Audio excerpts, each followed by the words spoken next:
It merits mention that I live on Long Island, South Shore, Nassau County. Not exactly a liberal hotbed, even though the five boroughs obviously are highly liberally concentrated. Once you get to the island, um, the politics take a swift and decided turn.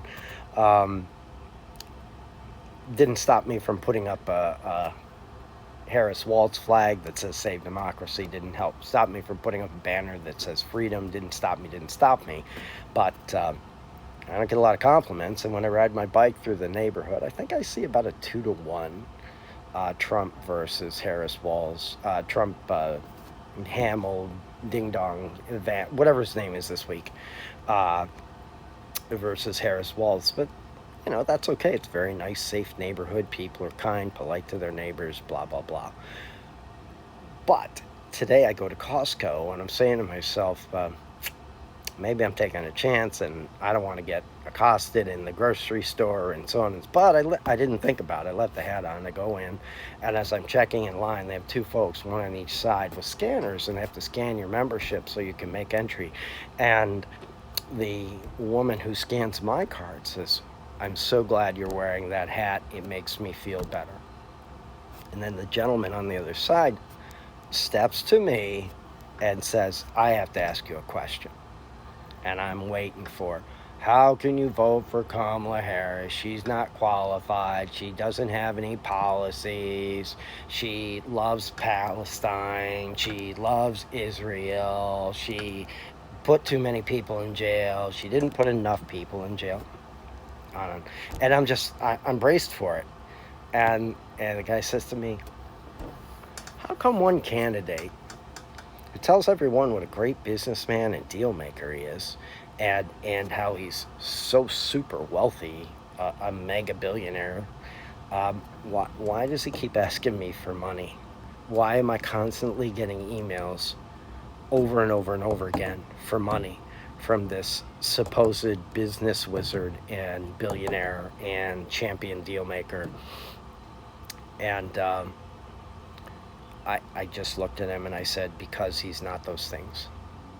Because he's a con man, because he's a fraud, and I think you know it too. And the guy looked at me and he said, I just pray to God he doesn't get elected again. And then the woman said, I'm ready to move if he gets elected again. And I said, listen, to both of them, listen, if we've learned two things from this disaster that's been haunting us for a decade now, it is that there are far more absolutely nitwitzels and ragemongers than we ever could have imagined. That's one thing. And the other thing we've learned is that people are going to vote for party no matter who is at the top of the ticket. So that's what we're up against. And the moral to the story, I said, but folks, if the numbers show up, we win.